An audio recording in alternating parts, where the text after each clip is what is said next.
Shevuot, page 41. We'll start with page 40b, 11 lines from the bottom of the page. The next part on the Mishnah is a situation that a person denial. We have the defender, the plaintiff hold the defender owe him. Unlike the previous cases which we discussed yesterday, in this one is no admission of liability in part, is total denial. Maneli biyadcha, the plaintiff said to the defender, Maneh is just the currency in those days, you can say for our sake of understanding, $5,000. In mine is in your possession. And the defender answered and he said, En lecha biyadi. He's total denial. And he said, you have nothing that belongs to you in my possession. So since it's not a partially denial, but is total denial, the Mishnah said, Patur, the defender, as far as the Torah is concerned, by the biblical terms, he is exempt from swearing. Why? You don't have a partially admission of liability, so you do not have to impose on him the act of swearing. Obviously there is other things, but as far as the swearing, it's not. So here we have a chidush, we have something new that we learn over that. Amar Rav Nachman, as you know in the Talmud, Rav Nachman is instrumental in many areas. So he hold umashbi'in oto shvuat hesed. So thank you. Still cold here. So Rav Nachman hold that the court, even we do not have the biblical obligation of imposing upon a person a general term of oath to swear, but by the rabbinic law we can impose upon a person which called heiset. Heiset oath, as we explained earlier, it was imposition. Heiset oath is one of the rabbis impose upon the defender to take an oath. So it's midrabanan, it's rabbinic, but we can impose it. My ta'ama. What's the reason the sages have this type of enactment? Chazaka ein adam tovea ela im ken yesh alav. So in general, we hold what the infrastructure of the rabbinic court learn over the experiences of many years, decades and more. The idea is that when a person take another fellow to court, we have the basic presumption that Reuven will not sue Shimon, and in general will not have taken Shimon to court and claim that he owes him if there is nothing there. So obviously there are exceptions, but as a general structure, we believe that there is something there. In Hebrew you said, En ashan bli esh. There is no smoking without fire. So it is something there. So because of that, the rabbis came in and says, all right, by the Torah law you don't have the form of swearing, yet we can put an enactment and request him to take an oath. And as we said, based on the Ritva and other Mefarshim, we can impose on him Shvuat Hesed.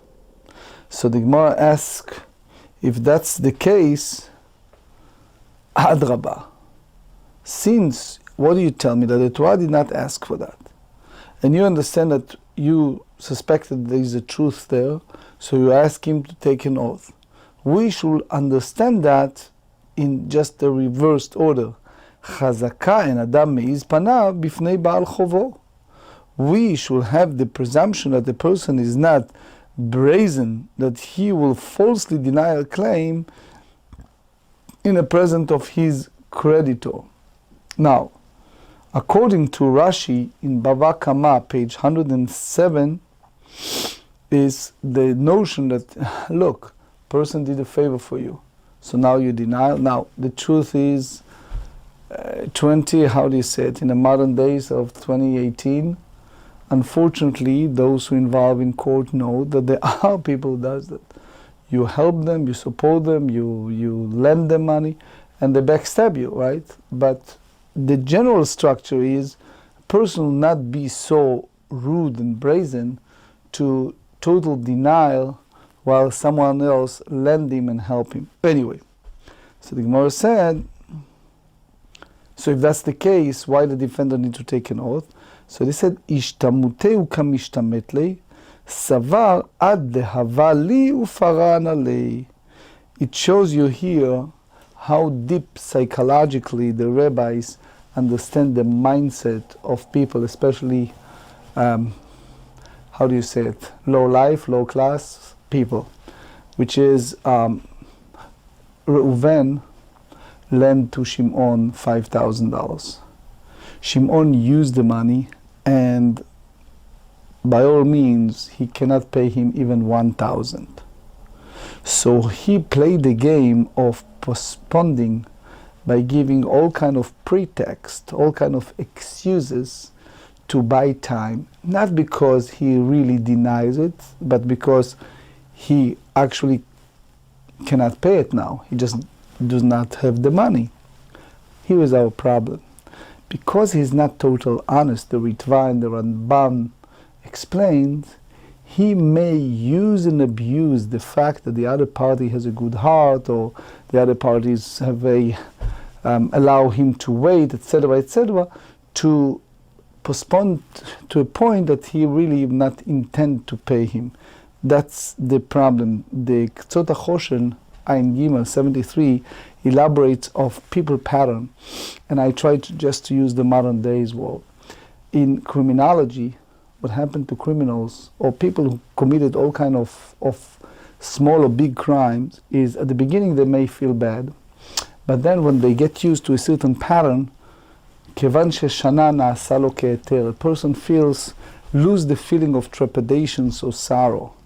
So because you take advantage of the person or of the system, and you meanwhile either deny or buy time, our concern is that eventually, even when the time comes that you do have the money in full or in part to pay him, you just abuse the system by knowing that the other party let you off the hook, and you do not, and the person not pay it. That's the concern. Obviously, Tosfot Rosh and other Mefarshim have a different view. You see here even the Tosfot have Tanat Migo, but we just go by the basic Ritva understanding. The Ramban in Bava Metzia, page 6, have a total different avenue with this. But Teida meaning you shall know that we interpret the debtor denial as an attempt to gain more time for repayment. דאמר רב אידי בר אבין, אמר רב חיסדא, הכופר במלווה, a person who such, I don't know if it's the right word, cruel or disregarded, but the person who's just in a state of denial, taking a loan and is later refuted by witness, kasher לעדות, in a way, and you must probably have eyebrows of that, but he's still remain qualified for giving testimony. You ask yourself, how come? This fellow, he falsely denied the claim. So we assume that he's not suspected to steal the money. Rather, we say that he sought only to defer its repayment. Versus bepikadon, if a person said, no, you never gave me any deposit, pasul edut. If you go to that level to deny something that he received by saying he never received anything, and then the witnesses come in and said, what are you talking about? We saw how he get this deposit. Therefore, the moment that he denied the deposit, we treat him as a robber, and therefore he didn't take an oath, and he is disqualified to give a testimony. Another view in what Rav Nachman said, Rav Chaviva matnei as-seifa. Rav Chaviva explained Rav Nachman's as a later part of the Mishnah, which stated, if the claimant said to the defender, Maneh li beyadcha, a money of mine, which as we said is just a flat number of money, it's in your possession. Amar lo hen, he admitted. The defender said, yes, it is absolutely true. Lemachar amar lo tnehu li. So the next day, the claimant said to the defender, give it back to me. He said, netativ lecha. He says, oh, what are you talking about? I gave it back to you. Patur. So he is exempt from taking an oath to swear and from paying. Why? Because remember what we said originally? The Torah does not impose an act of swearing for someone who's total denies, not in part. But here the rabbis come in and said, we fully understand the Torah concept, yet we, as the rabbi, have practical enactment on these biblical terms, and therefore, mashbi'in oto shvuat hesed. We come in and we have as a court, does have him swear a hesed, as we said, rabbinic oath. Now the Gemara explain the difference between the two expressions, the two leshonot. Mai dematnei areisha, who learned the rule of Nachman over the first clause of the Mishnah. Kol sheken aseifa, for sure, certainly applies to the later case as well. Meaning, if the defender must take a hesed oath when he's in a state of absolutely, completely denies of a claim. So what we know, that for sure he must swear if he acknowledges the obligation, but claims that it was paid. Page 41. Uman dematne la aseifa, but Rav Chaviva, who taught Rav Nachman rulings on the later part of the Mishnah, Hacha, who here specifically Davka, when it's come here that we have the enactment, the chiyuv shvuat hesed. Why? The ika derara acharina, because there is definitely an involvement of money that he must take a hesed oath. Okay? That's hoda'ah b'mamon. Aval hatam, ba'ad dereisha, the first part, deleika derara de mamona, that we have no definite involvement of money. Why? Because me'olam lo hoda shu chayav lo kesef. We never said that he owed him money. Why? Because he said lahadam. He said it never happened. Lo. So the defender, we not impose shvuat esef. We don't impose upon the defender to take a hesed oath, because, as we said, he never admit for anything. Now, you should know that the Mefarshim, the Rif, on Bava Metziah, page 5, follow the first Lashon, that even he claimed lahadam, he still needs to take the Shvuat Hesed. You look at the Rambam in Ilchot To'en V'Nit'an, chapter 1, Halakha Gimel, the same as Choshen Mishpat 87, and you see that Tosfot, however, have a different view in Dibur HaMatchil Muman de Tane. Now, the Gemara have here a discussion between a partially admission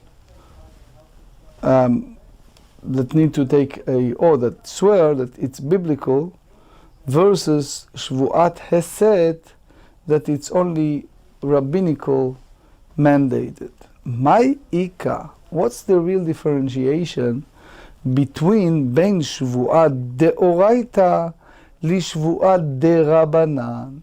What's the difference between a biblical imposition of oath that applies to someone who's partially admitted overpayment versus rabbinic oath that come in, and as we said, שבועת הצד. It's a big discussion, רשב"א, ריטב"א, ר"ן, many מפרשים, if he has to have נקיטת חפץ, if the person taking oath need to carry something. The מפרשים hold, many of them, that if it's biblical he need to do that, not rabbinic. Others said no, rabbinic too, but by any means, they said Ika benayu, so biblical, it's in part, rabbinic is kofer be'akol, denies everything. Ika benayu, the difference is meipech shvu'ah, concerning whether a defendant is permitted to reverse an oath. Meaning that a person modeh b'miktzat, a person admits in part. So instead of me, the defender, who asks to take an oath, I switched it, turn around and said, no, you, the claimant, should take an oath. בדאורייתא לא מבחינן שבועה, בדרבנן מבחינן. When it's come to a Torah obligation to swear, we do not reverse an oath. Rabbinic, however, we reverse the oath, which means that we can impose the oath upon the claimant when the defender said, take an oath that I owe you and you can get it.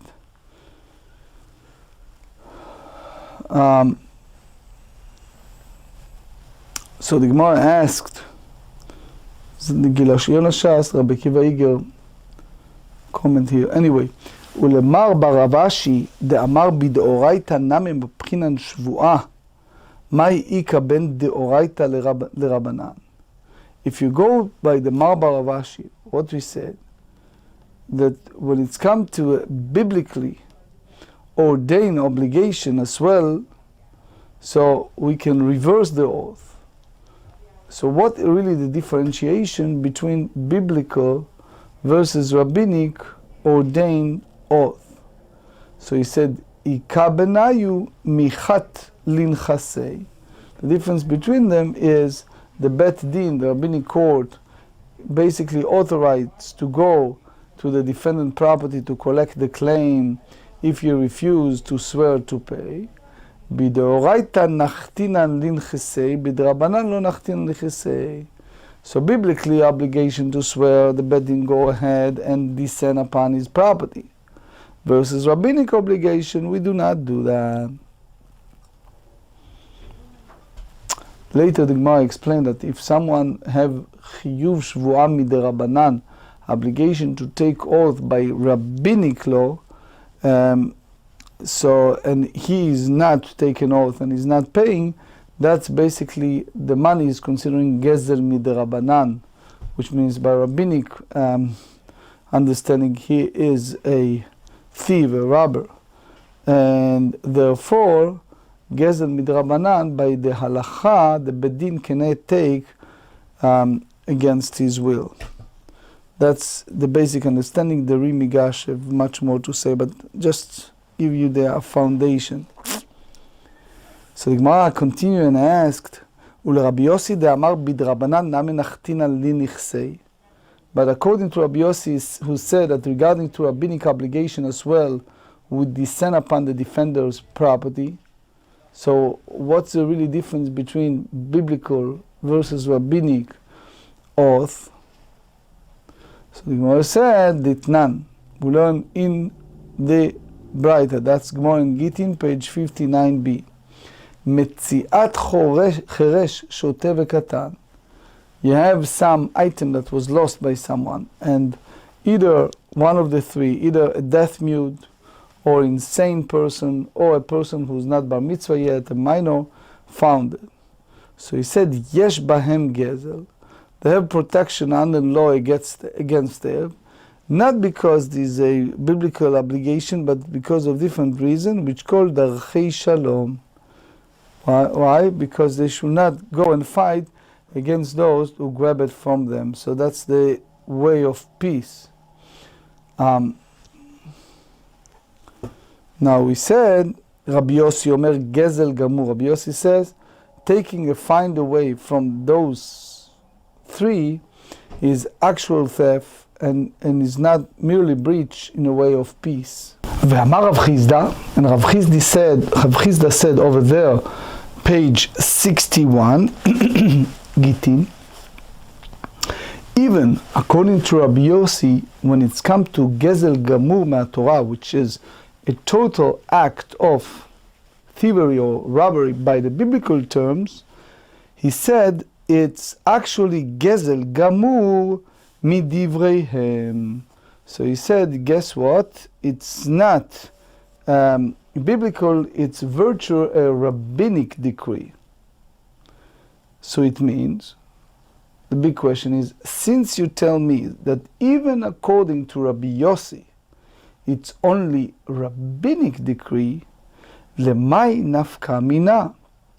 Why the Mishnah changed the definition and call it as a gezel gamur, a total act of actual theft? As the Gemara said, lehotzio bedayanim. Let's understand what is the concept of lehotzio bedayanim, because we need to understand the mindset. Number one, we have to differentiate between choresh tevekatan, deaf mute, someone who's insane and a minor, versus a regular case. Here is the problem. The sages hold that as much as we have a deep, we are sympathetic to a person, we feel for him, and therefore we call that person gazlan, a person who was dishonest or robber, but that's called darchei shalom. That's called, in a way, to maintain peace. We don't call it gezel gamur, meaning definite act of stealing, because of all the issues on the way. So, okay, Shimon hold money that by our rabbinic understanding, it's not his money. So therefore, we can point a finger at him and we said, you're wrong as a wrong can be. That money should return. But to use the term of gezel gamur, that's a total kind of different approach. So what you see here, and basically what I try to refer to you is, it's both the Torat Chaim, run on Ktubot 48, the Vilna Gaon and others, because, okay, we understand the concept that Reuven feel horrible that Shimon took advantage of him, and Shimon is basically holding money that's not his. But between that, or if you go by the other avenue that we impose Shevuot set, which is, as we said earlier, it's a rabbinic, but to have the rabbinic court, to have the Bet Din go and enact in the sense of gezel gamur, as we said earlier, it's a problematic. And therefore, the big question is, my ika, what's the real difference between act of swearing, bein the oraita, taking an oath by the biblical term, le de rabbanan, by rabbinically ordained oath. So the Gemara said, ika benayu, the difference between biblical and rabbinic is shekenegdo, which is the defender, the adversary, the other part of the claimant, chashud al ashvuah, that we suspected the other party, the defender, to basically lie, to take a false oath. And you see it later in Mitzvah Shem, we go to the Mishnah on page 45, we expand on that idea that people behave like that. בדאורייתא שכנגדו חשוד על השבועה, הבחינן לי שבועה ושמו על אידך. בדרבנן תקנתאי ותקנת לתקנתה לא עבדינן.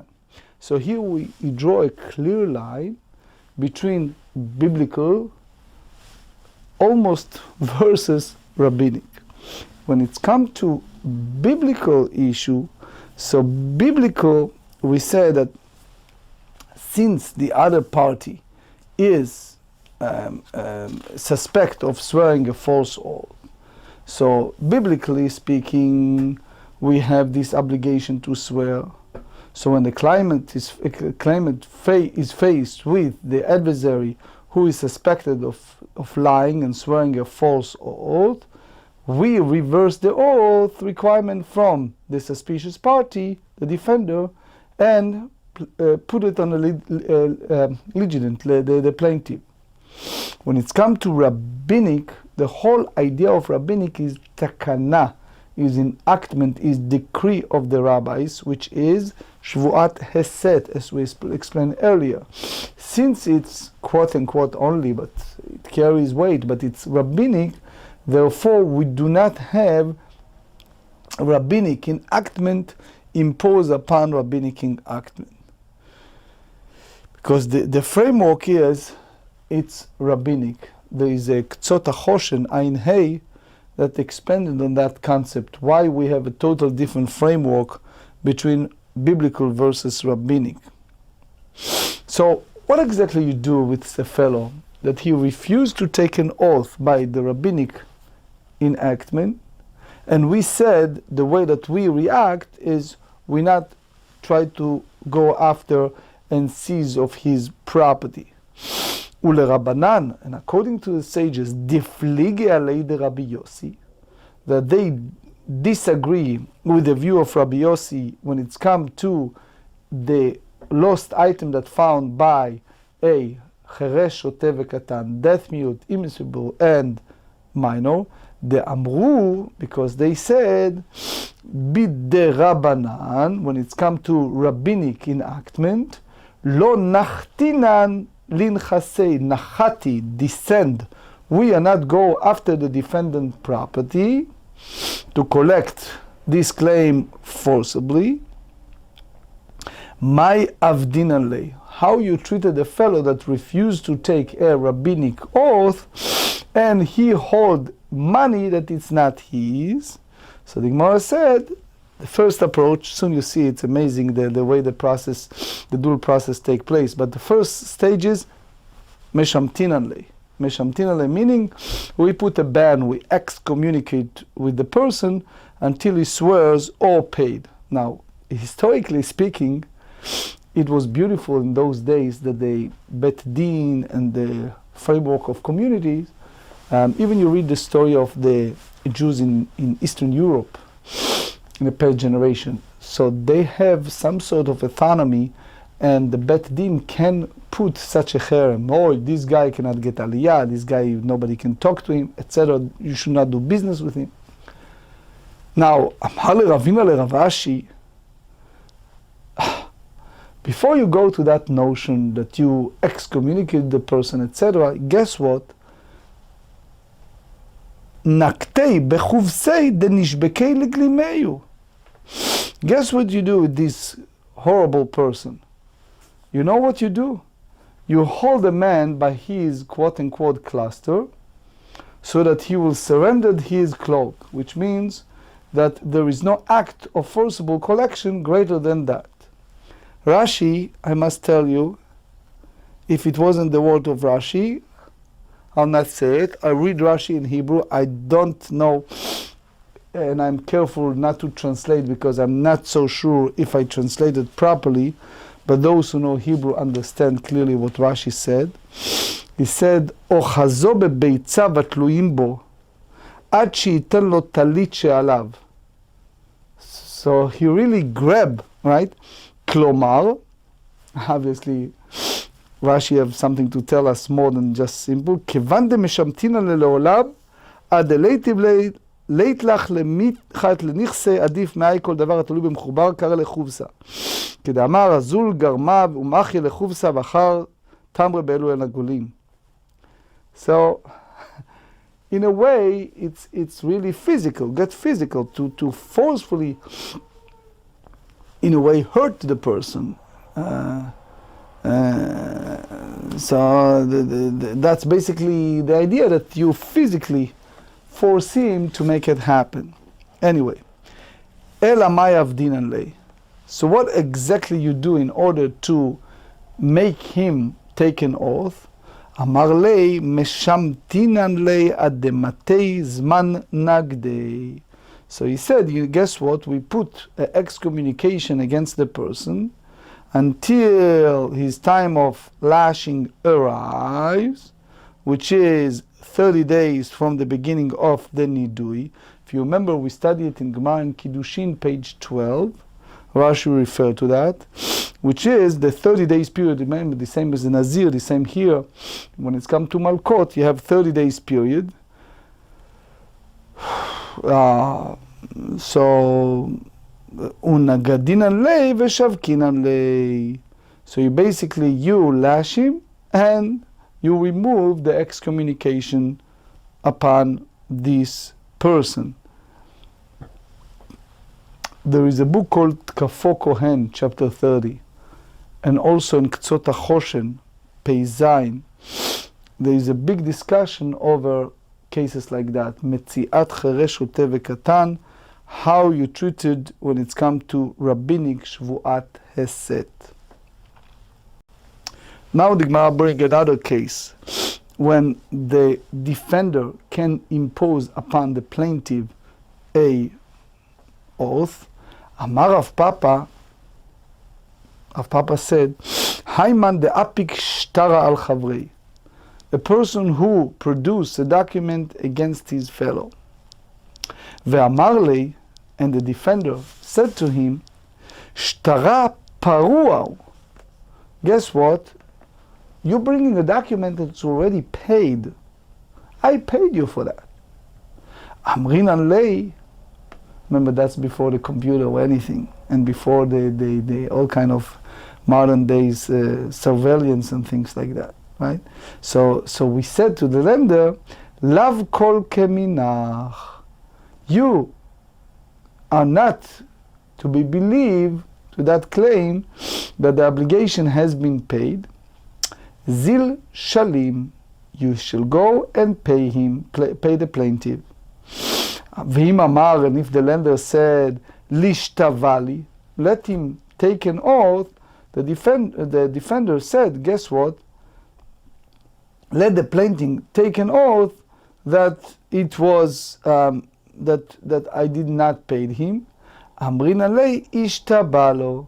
So yes, we said to the plaintiff, go ahead and swear to the defender that that you not receive the body that you claim that he owed you. And Tosfot Harosh and Tosfot, the big discussion when and where and how you can go in that way of reverse order. But the beauty of that is that even the defender is obligated to pay. For example, if it's a documentation, he can request the plaintiff, the lender, to take an oath. Another situation, Amar Rav Papa Hayman de apik shtara al chavrei. We read it. Okay, Amar le Rav Acha bre de Rava le Rav Ashi. So the Gemara asked a question. It said, Uma ben ze le pogem et shtaro. So he said, what's the difference between the situation like that, when you have the tovea, the plaintiff claims that the whole money, the entire debt that is in a document, never get paid a penny. The other party said was paid. Versus the other case, which is one who impairs the legal value of his own document by admitting that it was partially paid. So you have a situation that sometimes in both cases the plaintiff have to swear. So the big question is what is exactly the legal advantage does the plaintiff of our case, whose position certainly is stronger, have over the plaintiff of that case. Amar lei Rav Ashi responded and said, you know what's the differentiation between the two? He says, Hatam, over there, when the plaintiff impairs his document by admitting that he was partially paid, Af al gav de lo ta'in ihu, even though the defender himself does not demand an oath from the plaintiff, ta'aninan lei anan, we demand one for him.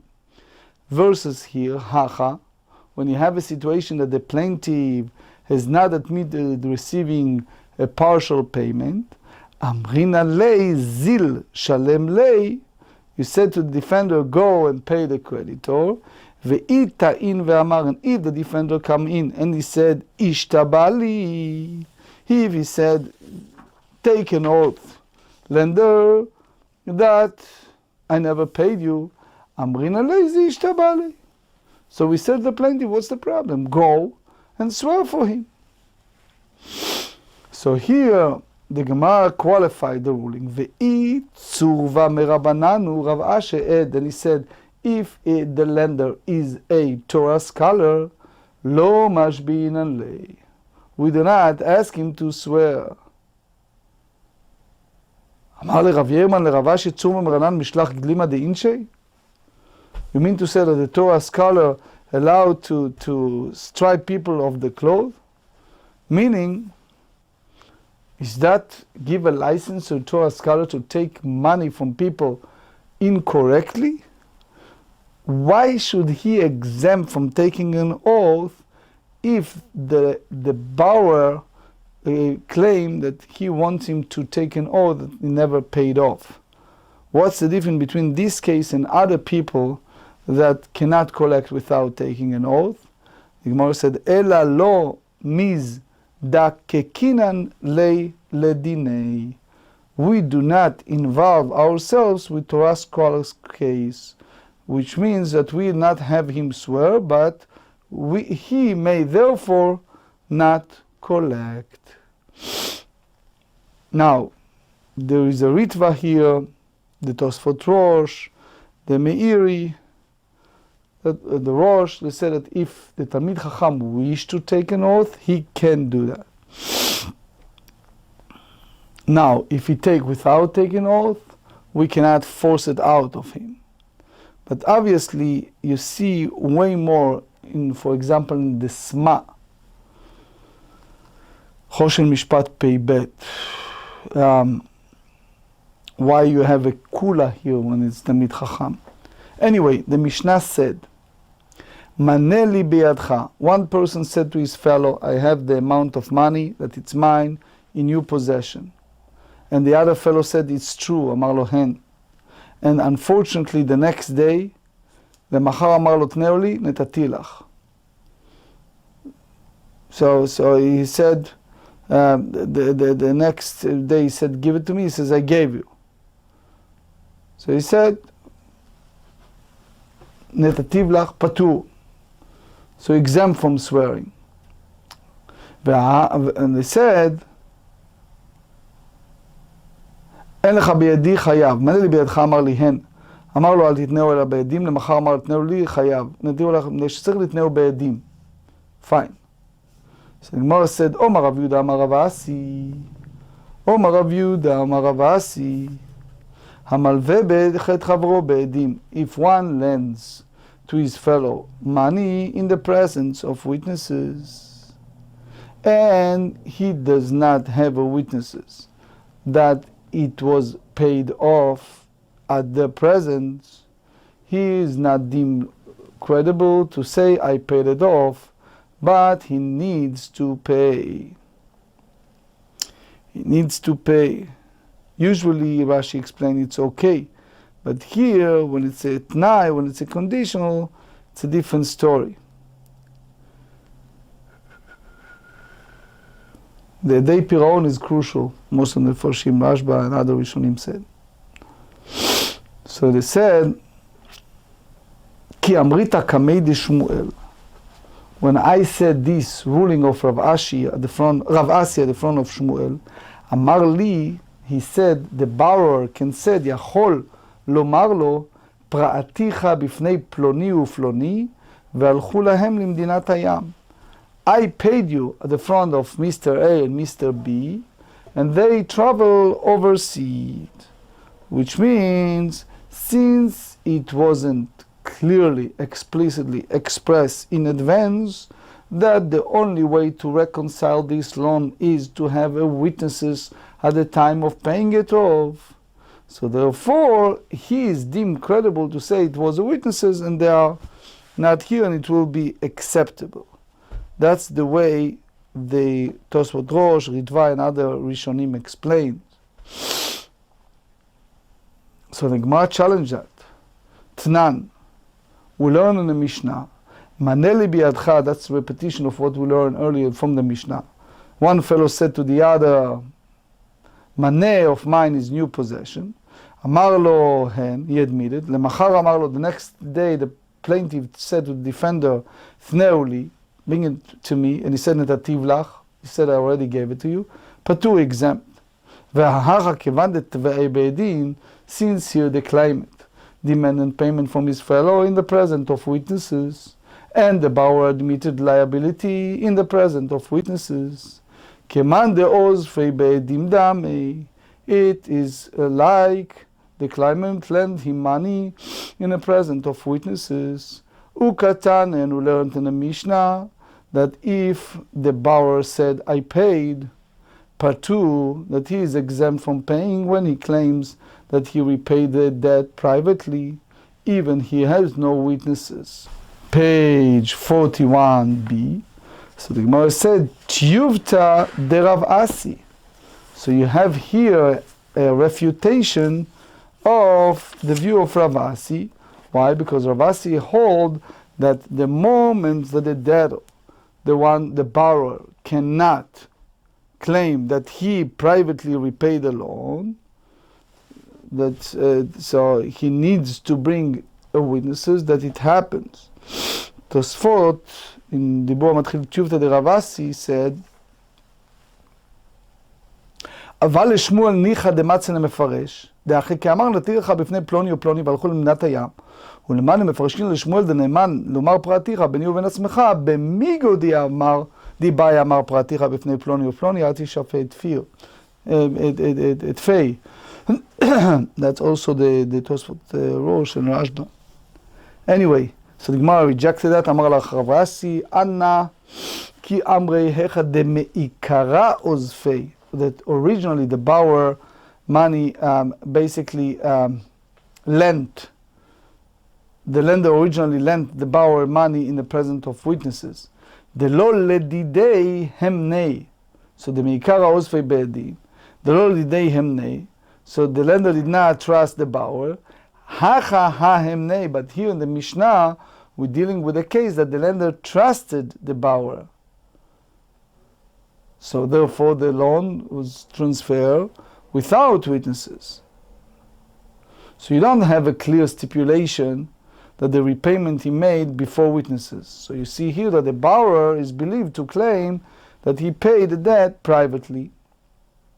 There is another nusach in this machlok, in this disputation between Rav Asi and Shmuel. Rav Yosef matnei hachi, Omar Rav Yudah Rav Asi. המלווה את חברו בעדים לא צריך לפרעו בעדים. Reuven that lent money to Shimon with witnesses, when it's come to pay it off, he is a possibility that he paid off without witnesses. Only the Rashba explained, you see it also in the other Mefarshim, that it was only if it was spelled out a precondition that it has to have witnesses to prove that it was paid. V'im amar, if the lender said to the borrower, אל תפרעני אלא בעדים, צריך לפרעו בעדים. If it was conditional, it has to have the presence of witnesses. The Rashba, Ritva, Ran have a write-up expansion of how it should happen. ואם אמר אל תפרעני בעדים, צריך לפרעו בעדים, כי אמרית כמי דשמואל, אמר לי, יכול לומר לו פרעתיך בפני פלוני ופלוני, ולכו למדינת הים. The same time. He says that I gave you back the money at the present of so-and-so, and subsequently they went overseas. So the borrower is not obligated and is not believed when he claimed that he repaid the lender privately. So the Gemara challenge on Shmuel from our Mishnah, Tnan, Maneli biyadcha, now we repeat the same idea.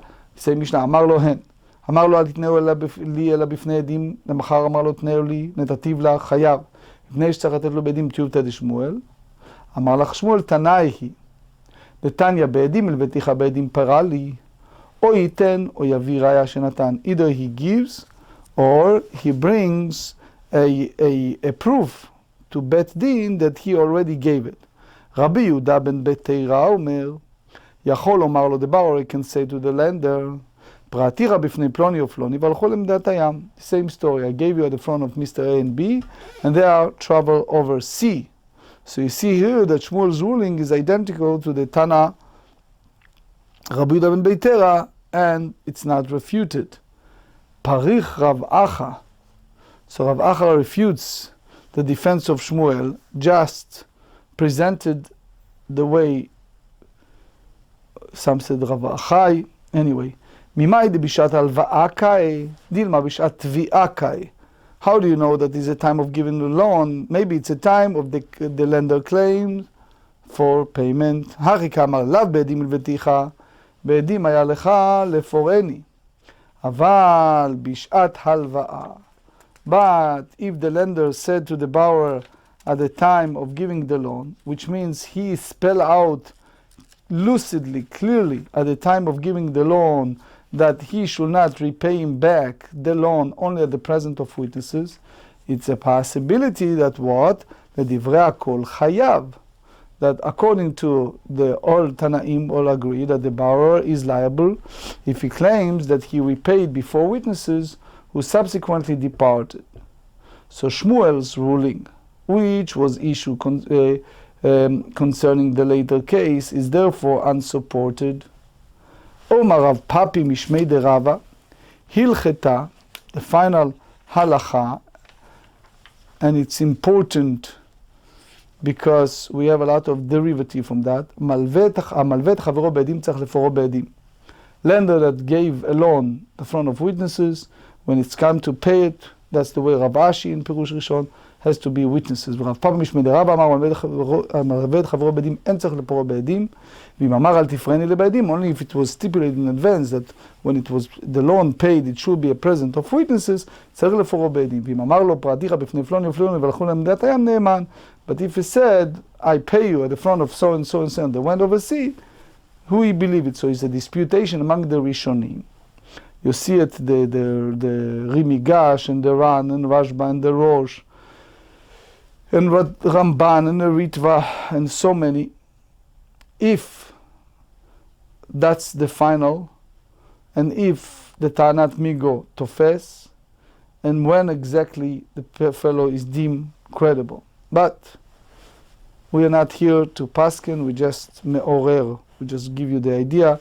You want to read more, one of the best sources I think is the Rambam, Ilchot Milveh Ve'Loveh, chapter 15, and more in the code, Shulchan Aruch. Anyway, Siman, this is just the mnemonic.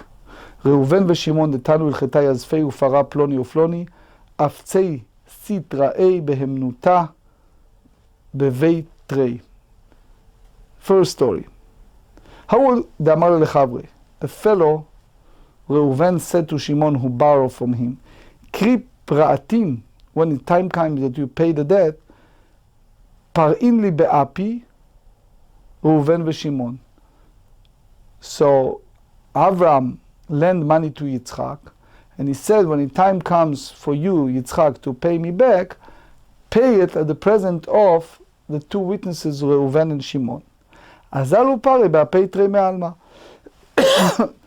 Come Yitzchak and pay Avraham, but he did not use those that Avraham originally requested, which is Reuven and Shimon, but he used others. The problem is, Avraham said, they are lying, he never paid me back. The two witnesses, Reuven and Shimon, said, he paid him. Amar Abai ba'apei beitrei amar le. The lender said to him, you need to have two witnesses. Ba'apei beitrei parai. Guess what? He called two people and they are witnesses. The fact that it wasn't Reuven and Shimon, so what? The key is, Abaye hold, it's nice for him to say, the lender to say, I want you to pay the present of Reuven and Shimon. But it doesn't mean that davka bifneim, that you have to have only Reuven and Shimon as the two witnesses for payment. Guess what? He meant to say that the two, the Ritva explained, two comes in, as the two witnesses, you have kiyum t'nai. As long as you have 2 kosher witnesses, it's fine.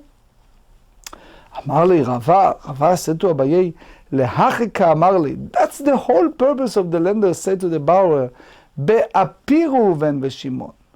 I want the way of payment to be the present of me and the 2 witnesses clearly, which is Reuven and Shimon. Why? Ki heiched lo nidchayei, so that the borrower may not push him off. So the Rashba explained it will not be any game. So since the borrower agreed to the stipulation, the condition of the lender, therefore it has to have specifically Reuven and Shimon. So as long as he doesn't have the present of Reuven and Shimon, so Abraham can claim that he never get it. That's Rashi and Rif. Tosfot and others have a different understanding. But anyway, second story. Running out of time. Okay. ההוא דאמר לי לחברי, כי פרט לי, when you pay me what you owe, פרעינה לבאפל ביתרי דתנו אל חיטה. I want you to pay at the present of 2 Torah scholars, 2 people who are familiar with Halakha. אז אל פרעי בן דילי. So he paid him without witnesses. Itnesu hanach zuzei. The lender lost the money unintentionally. Ata lekamei de Rav Nachman. So the lender come before Rav Nachman and claimed that the borrower still owe him money. Amar lei, the lender said to Rav Nachman, Ein kabul ekbaltin al minei. I admit it, he paid me. But guess what? The way that he paid me was derech pikadon. It's like people deposit to other people. It wasn't the manner of which one paid debt to the other fellow. Ve'amina lehevei gabai. Pikadon. So he paid me because it was not in the presence of 2 Torah scholars. So he paid me as someone give me money as a deposit to hold. It's like shomer chinam, that I have the money just in my. So he said, until I have 2 witnesses that really know rules, know halachot, umekayem tnai. So Amar le, Rav Nachman said to him, look how smart is Rav Nachman. He said, Kevan de kamodi devadai shaklitu minei. Since you yourself tell us so clearly, you're admitting that you definitely took the money from the borrower. Piraon me'al yahavei. It is proper repayment, and the borrower has fully met his obligation to you.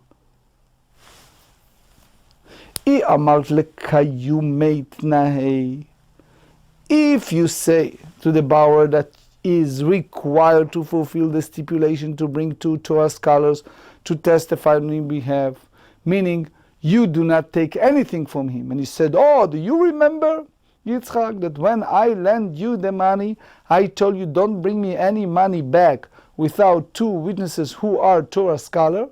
That's different. But since you accept the money and you admitted that you accept the money that you lent him, the fact that it wasn't Torah scholars there, yet you accept the money, that's it. Makes no difference if you call yourself Shomer Chinam.